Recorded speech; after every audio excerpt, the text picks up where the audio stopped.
حضرت سیدنا فاروق اعظم رضی اللہ تعالیٰ عنہ اپنی زندگی کو ترتیب دیا، مینج کیا، ایک دن بھی خلافت نہیں مانگی اللہ سے، ایک دن بھی۔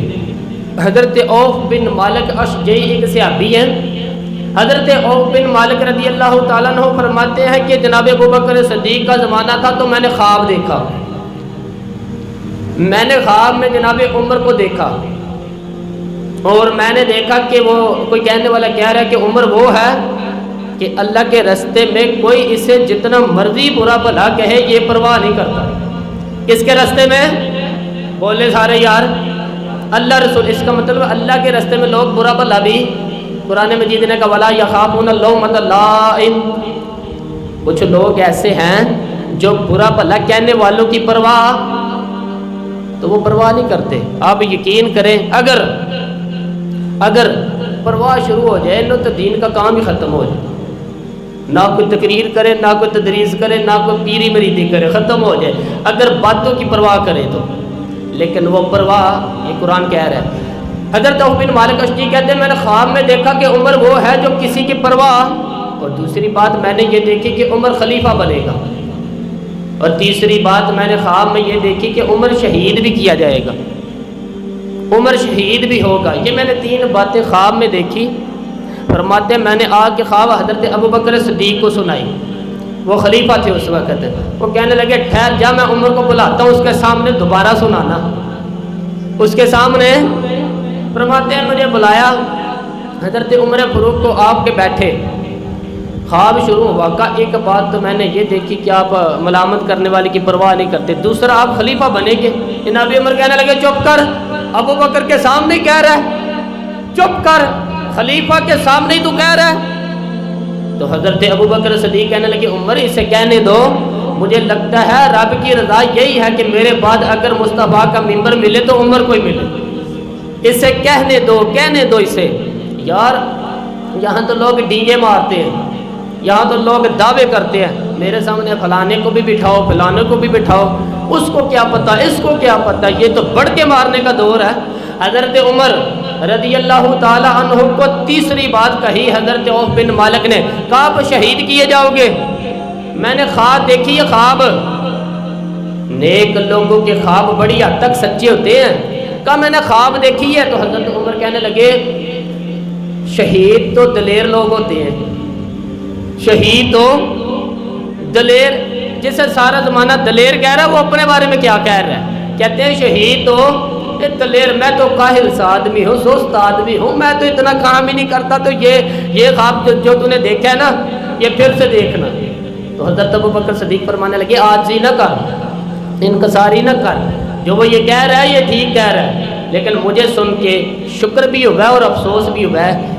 افسوس اس بات کا کہ تیرے جیسا بطل عزیز چلا جائے گا، اور شکر اس بات کا کہ رب تجھے زندگی بھی اعزاز والی دے گا، اور شہادت کی موت دے کے اللہ تجھے موت بھی عزت والی عطا فرمائے گا، اللہ موت بھی تجھے عزت والی دے گا، تجھے قائلوں جیسی موت اللہ۔ حضرت فاروق اعظم رضی اللہ تعالیٰ عنہ بھائی، یہاں تو اس زمانے کا سب سے بڑا مسئلہ پروٹوکول ہے۔ لوگوں کو پتہ ہوتا ہے کامل پیر ہے، کامل مرشد ہے، لوگ نہیں جاتے۔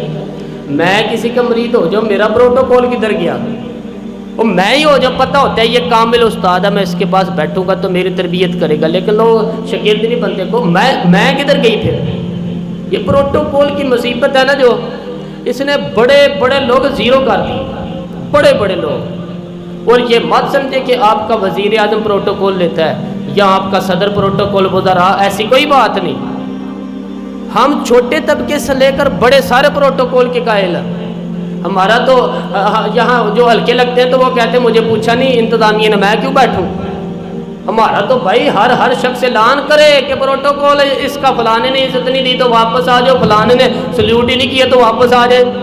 لوگ جہاں سلوٹ کرنا چاہیے وہاں بھی سلوٹ کرانے کے قائل ہیں۔ پر حضرت عمر رضی اللہ تعالی عنہ، حضرت عمر کی سادگی اور پھر جناب عمر کی عاجزی، جب انسان اپنے اوپر سوار کر لیتے ہیں نا یہ چیزیں، سادگی عاجزی سوار کر لیتا ہے، میں بدکار پرانا خادم، کسے در ملی نہیں ٹوئی، یہ واصف یار نے نظر جو کی تھی تے واصف واصف بھی ہوئی. میں یہ ہم اکثر سوچتے ہیں حضور نے جہاں بھی کہا نا فرمایا میرے بعد نبی ہوتے تو خطاب کے بیٹے عمر ہوتے. حضور نے فرمایا عمر جس راستے سے جاتا ہے شیطان وہ رستہ بدل جاتا ہے. نبی پاک صلی اللہ علیہ وآلہ وسلم نے فرمایا میرا عمر وہ ہے کہ اس کی زبان پر حق جاری ہے. حضور علیہ السلام نے فرمایا 950 سال حضرت جبریل میرے عمر کی شان بیان کرے تو ان کی عظمت ختم نہیں ہوتی. 950 سال جبریل عظمت بیان کرے تو ختم نہیں ہوتی. یہ بات ہے حضرت عمر کی. اور فرمایا عمر ابو بکر کی نیکی میں سے ایک نیکی ہے. یہ شان ہے عمر فاروق رضی اللہ تعالی عنہ کی. حضور علیہ السلام نے فرمایا میرے بعد کوئی نبی ہوتے تو عمر ہوتے. جس گلی سے عمر آئے شیطان راستہ بدل جائے. میرے عمر فاروق کی شان 950 سال بیان ہو تو ختم نہ ہو. عمر کی زبان پر اللہ حق بیان کرتا ہے. جو عمر کہتا ہے وہی رب کر دیتا ہے. حضور ساری زندگی فضیلتیں بیان کرتے رہے ساری زندگی. عمر جواب میں کیا کہتے ہیں؟ کوئی بتائے نا کہ یہ والی حدیث ہے کبھی عمر نے بھی روایت کی ہو کہ حضور نے میرے بارے میں یہ کہا ہے. یہ روایتیں وہ روایت نہیں کرتے. ان سے جب لوگ کہتے ہیں عمر تیری بڑی بات ہے تو عمر رو پڑتے ہیں. کہتے ہیں میں تو اونٹ چرانے والے باپ کا بیٹا تھا. میں تو اونٹ چرانے والے باپ کا بیٹا. اونٹ چرا جس سے اس سے آگے عمر گئے ہی نہیں ساری زندگی. اس سے آگے لفظ ہی نہیں ادا کیے. وہ میں تو بھائی اونٹ چرانے والا. میرا باپ تو اونٹ چرایا کرتا تھا. 10 اونٹ تھے. میری ڈیوٹی ہوتی تھی سنبھالے ہی نہیں جاتے تھے. ابا ڈنڈوں سے مارتا تھا. ساری زندگی عمر آج کرنے گے ایک خشک تنا کھجور کا. عمر فاروق رضی اللہ تعالی عنہ نے اس کو اپنے کلاوے میں لیا. رونے لگے. لوگوں نے کہا عمر کیا ہوا؟ فرمانے لگے یہاں میں اونٹ چرایا کرتا تھا. یہاں میں اونٹ چراتا تھا. 10 اونٹ سنبھالے نہیں جاتے تھے. دیکھو رسول اللہ کی شان. آج ساری امت چلانے کا طریقہ عطا فرما دیا ہے. ساری نظریے سے پیار. یار پیسہ کس کو برا لگتا ہے جی؟ آج جس آدمی کی 50 کروڑ کی پراپرٹی ہے اس کو پوچھے سب سے غریب آپ کو وہی نظر آئے. وہ کہے گا میں ٹائٹ ہوں. حالات بڑے. میں کئی باری پوچھے سارے نا میں کہ ادھر ترجمہ بھی 10 چھڑوں کی ہے. ہمیں تو سمجھ ہی نہیں آتی بٹ ٹائٹ حالات کون سے ہوتے ہیں جی. جس آدمی کا کروڑوں میں کاروبار ہے نا اس کو آپ چھیڑے وہ رونے لگ جائے گا. رونے تو کئی میں نے ایسے دیکھے کرائے کا مکان ہے. ان سے پوچھے صاحب کیا حال ہے تو کہتے ہیں جتنی اللہ نے احسان والی زندگی ہمیں عطا کی ہے نا کسی کو نہیں دی. اس کا مطلب ہے خوشی بھی یہی ہے اور غم بھی یہی ہے. اندر سے خوشی ہے اندر سے ہی. تو نے اگر راضی رہنا تو ادھر سے رہنا ہے. ناراض رہنا تو بس اپنے آپ کو خوش رکھے بس تو ہو جائے گا. سارے صحابہ مل کے آئے. کہنے لگے عمر فاروق سے کہنا ہے نبی پاک کے زمانے میں تو ظاہراً غربت تھی. ابو بکر کے دور میں بھی غربت تھی. اب تو بڑا مال ہے. عمر سے سفارش کرو کہ عمر نیا کرتا پہنا کرے. ملکوں کے سفیر آتے عمر وہی پھٹی پرانی جناب وہ چادر اوڑھ کے اور وہی کئی جگہ پہ باندھ لگے سوٹ پہن کے سفیروں کے سامنے بیٹھ جاتا ہے. عمر کو مشورہ دو. طے ہو گئی بات. سب نے جب مشورہ دے لیا تو سارے کہنے لگے یہ بتاؤ شیر کی مونچھ کو ہاتھ کون لگائے گا؟ کہنا کس نے ہے؟ بندہ بھی تو ڈھونڈو نا. انہوں نے کہا جناب میرا یہ خیال ہے کہ مولا علی شیر خدا کہیں گے کیونکہ جس شخص کی عمر کو سب سے زیادہ حیا کرتے ہوئے دیکھا وہ شیر خدا مولا علی ہے رضی اللہ تعالی. علی کہیں گے اس لیے کہ جناب علی تو کئی دفعہ جب گفتگو کرتے تھے تو حضرت عمر چپ کر جاتے تھے اور فرماتے تھے علی نہ ہوتا تو میں تو ہلاک ہو جاتا. تو کہا علی سے کہو. جناب علی شیر خدا کو بلایا. کس کام کے لیے؟